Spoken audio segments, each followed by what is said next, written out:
et après on glissera très vite sur le DAX. Donc, nous avions cette zone support potentielle. Elle a été explosée, démontée. Pour paraphraser un film, ça a été du brutal. Et ça n'a pas, il faut que je fasse attention à ce que je dis, ça n'a jamais dégonflé de toute la journée jusqu'au soir, jusqu'à l'ouverture américaine. Ça a été baissier. Donc, il y a eu en plus un renouveau sur les volumes que l'on ne voyait pas depuis plusieurs jours. Salut Jean-David, salut Laurent, salut Edmond, salut à tous. Merci vraiment à tous de saluer quand vous arrivez. Salut Agathe, salut Claire, salut Nadir.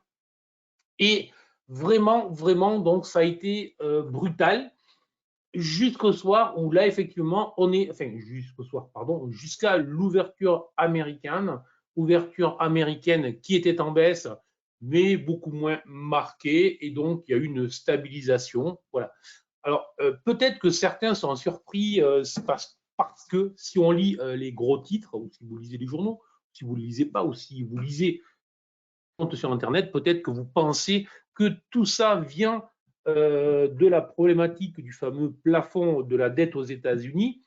Et si c'était le cas, ben, on pourrait s'interroger pourquoi les marchés américains, au final, ne baissent pas ou peu, et les marchés européens se dégonflent brutalement. Parce que souvent, la baisse vient tout simplement, moi, sur le côté swing, je ne vous en parle pas parce que là, on est vraiment focus pour faire du day trading sur ces matinales, mais on a plutôt un biais baissier. Je vous en parlais quand même en vous disant qu'il y avait des signaux, que les ultimes hausses se faisaient sans volume et que les ultimes hausses étaient quand même plutôt risquées. Ben, que se passe-t-il? Tout simplement, lorsqu'on a atteint des objectifs, on commence à se retourner, ça baisse et il y a des prises de bénéfices légitimes. Voilà. Les marchés, il faut, si certains peut-être vont s'affoler face à un mouvement qui peut sembler brutal, les marchés ont cette caractéristique, c'est-à-dire que durant plusieurs semaines, ils vont nous habituer à une certaine routine.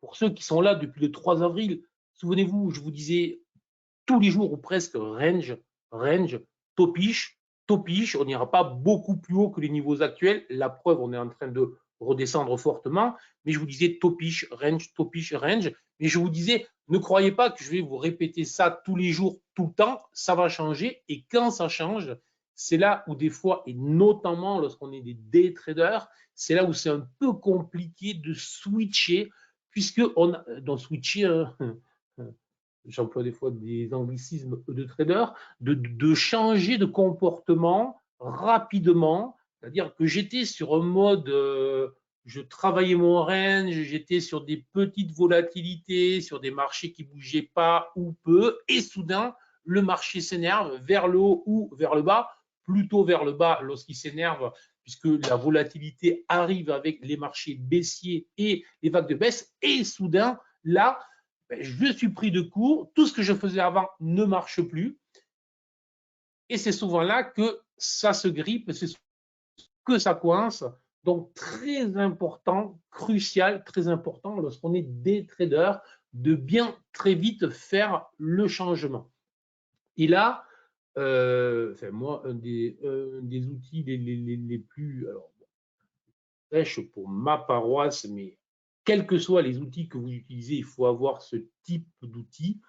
C'est que tout simplement, il faut avoir des signaux ou des indicateurs ou des repères qui vous disent quand la volatilité s'accroît. Il faut avoir des repères qui vous indiquent aussi quand la tendance est très claire et très affirmée. Et tout simplement, moi, lorsque le fond d'écran est rouge et que ça s'aligne sur mes 3 UT que j'utilise en day trading 1, 5, 30, là, je sais que je suis dans une convergence. Et puisque la convergence, c'est à la fois cet indicateur de fond, mais aussi ce que je recherche lorsque je trade. Je suis dans une convergence qui vraiment est d'une... Voilà. Je sais que toutes les forces pointent dans le même sens et dont la proba que ça pousse est très forte. Lorsqu'on était dans des convergences, dans des divergences interunité de temps, hein, 1,530 voire H2 voire plus, ça veut dire que les marchés range parce qu'il n'y a pas de directionnalité. Donc ça, bon, je vous fais un petit coup rapide ce matin, rapidement, rapidement évidemment, mais très important lorsqu'on est trader, lorsqu'on est day trader, lorsqu'on est scalper, de vraiment se concentrer sur ces choses-là. Sinon, vous avez des périodes où ça marche, vous avez où ça ne fonctionne pas. Voilà. Allez, sinon, bon, depuis hier, nous avons quoi? Nous avons eu cette forte baisse, on a eu cette stabilisation avec l'ouverture américaine. Ce matin, les nouvelles plutôt bonnes, notamment du côté de la tech américaine, on le verra avec les résultats de Nvidia qui ont été stratosphériques et une ouverture potentiellement stratosphérique, là aussi, de Nvidia. Alors ça, c'est une de mes valeurs tech préférées depuis le mois de janvier. Donc, je suis très heureux, mais c'est vraiment très clairement là que ça se passe. Évidemment, ça a trait à tout ce qui touche à l'intelligence artificielle, les puces, l'intelligence artificielle, bref. Mais on va voir si c'est un game changer, donc, ou si c'est juste un épiphénomène, puisque pour le moment, on va dire que ça ne bouge que sur le Nasdaq. L'autre élément, revenons en arrière, je vous racontais depuis lundi que hier soir, nous aurions le compte rendu du dernier FOMC de la dernière réunion de la Réserve fédérale américaine. Le résultat a été plutôt celui attendu. Le vote de la dernière hausse des taux de 25 points de base a été réalisé à l'unanimité. Désormais, il n'y a plus unanimité dans ce qu'il faudra faire. Mais déjà, on le voyait dans le communiqué, je vais y arriver, dans le communiqué qui avait été donné après, enfin, lors du FOMC, et puisque désormais les membres de la Réserve fédérale vont attendre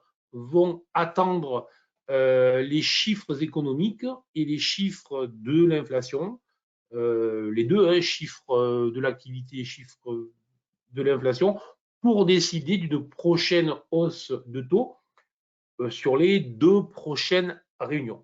Donc, ça ne veut pas dire ni du positif ni du négatif, ça veut dire qu'on est désormais en attente des résultats économiques et très clairement, quand même, ils marquent tous le fait qu'il y a toujours une inquiétude sur le fait que l'inflation reste résiliente. Ils voient bien que l'économie est en train de ralentir brutalement, mais que l'inflation ralentit moins vite peut-être que ce qu'ils espéraient. Donc voilà, des prochains chiffres. Donc ça veut dire que les investisseurs vont regarder les prochains chiffres et notamment demain le PCE. Nous y reviendrons demain. Allez. Donc après cette forte baisse, peut-on attendre un rebond ce matin? Oui, c'est possible, mais pour ça, il faudra switcher sur le 5 minutes. Et quand je me mets sur le 5 minutes, je constate là aussi que tout reste rouge. J'essaye de zoomer le max. Voilà, je vais y arriver. Je constate que tout reste rouge. Supprimer ça. Voilà. Et je constate aussi quand même, évidemment, on finira par faire un spécial chartisme. Je constate que nous avons ici une configuration graphique qui ressemble à un range, qui ressemble à une ETEI avec une première épaule. Alors, je vais vous la dessiner ici en bas.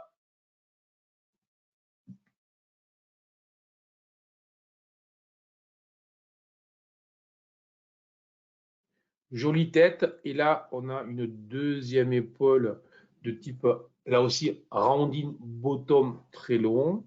Alors, ça nous fait pas un potentiel immense, mais ça peut nous ramener les cours vers les 7300 points. Donc, une idée plutôt contrarienne. Alors, voilà, plutôt contrarienne, plutôt dans l'attente de nouveaux éléments. Attention, toujours, on va être à la merci des qui se passe sur la dette, mais on voit bien au moins qu'aux États-Unis, et on verra sur les marchés américains qu'il y a quand même du mieux, notamment ce matin avec les futurs. Donc potentiellement, c'est un plan à surveiller. Alors, vu que tout est rouge, vu que le BSI long terme est rouge, vu que le convergence est rouge, ici, l'indicateur de fond, acheter en 5 minutes ne m'est pas autorisé, ne devrait pas l'être. On est en train de passer au blanc, donc on a une petite autorisation. Maintenant, et comme d'habitude, surtout que là, on est contrarien par rapport au M30, et si on n'est pas un trader ni agressif, ni un trader expérimenté, mon conseil, il est basique, toujours, ça va être break réalisé, pullback, et donc zone d'achat très claire, 7250, 7260, en glissant en M1 sur un mode scalping pour aller viser entre 40 et 50 points. Le stop, vraiment ne plus repasser sous les 35. Je répète, vous avez tout noté, vous avez tout enregistré.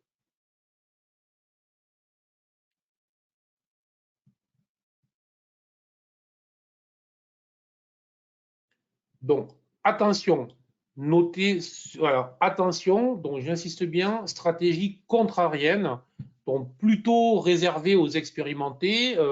Donc, si vous n'êtes pas trader très expérimenté ou débutant, etc., ne vous amusez pas à aller travailler des phases de repli, même si peut-être qu'on est sur une phase de repli où tout va se retourner, une phase de retracement. Faites attention. Donc, je suis très prudent lorsque je vous dis ça. Mais très clairement, ce matin, ce plan que l'on peut travailler à la fois en day trading. Lorsque je parle de day trading, je suis plutôt sur le M5. Lorsque je parle de scalping, je suis plutôt en M1 en 1 minute. Mais là, on a un plan. Ce qui m'intéresse, c'est toujours la même chose. C'est quoi? C'est que j'ai un stop qui va être entre 15 et 25 points pour un potentiel de 40 à 50 points. Autrement dit, j'ai un risque 2 à 3 fois pratiquement inférieur à mon potentiel de gain. Et ça, en tant que trader, c'est ce qui m'intéresse. Je dis bien potentiel, ça ne veut pas dire que je vais rentrer avec un stop à 15 points pour aller gratter 2 à 3 fois le risque, c'est le potentiel. Après, peut-être que je vais scalper, que je vais gratter 5 fois 5 points. J'espère que vous comprenez ce que je dis là. Mais l'idée, c'est mon potentiel, mon risque, et là, je suis intéressé. En plus, tout s'aligne, le stop est très clair, et petite prudence supplémentaire pour moi, ne travailler que le pullback. Donc, un plan précis, classique, et que grâce à GTAS, on peut faire désormais, puisque le convergence est blanc et que mon BSI court terme et le moyen terme, ici, sont verts. Donc, il nous autorise à travailler ce plan, tout simplement.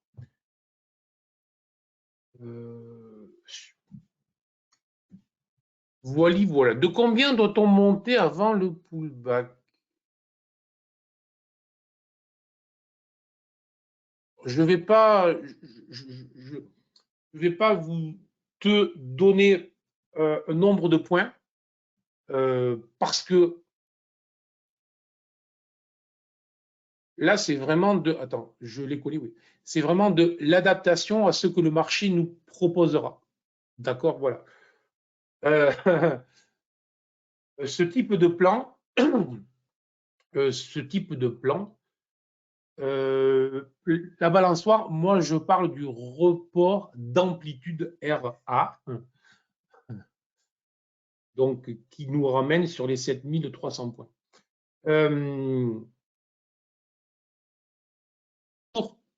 Par contre, ok, ça marche.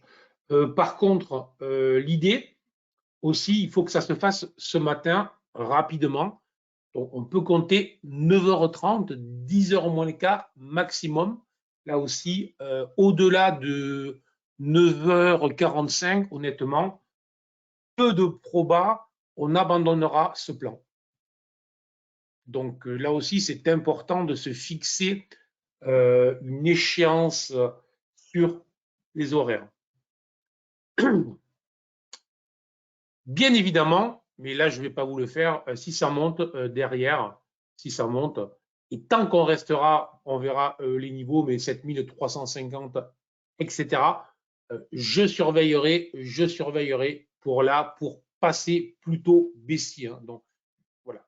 Là, on est vraiment sur travailler un retracement haussier dans un environnement qui va rester haussier tant que le CAC, CFD, reste sous les 7355,60. Voilà pour le plan CAC. Allez, allons voir le DAX. Alors, le DAX, lui aussi, a dépoté violemment. On en parlait, il aurait dû accrocher beaucoup plus dans cette zone. Il ne l'a pas fait. Résultat, on est venu chercher le pied de l'accélération de jeudi.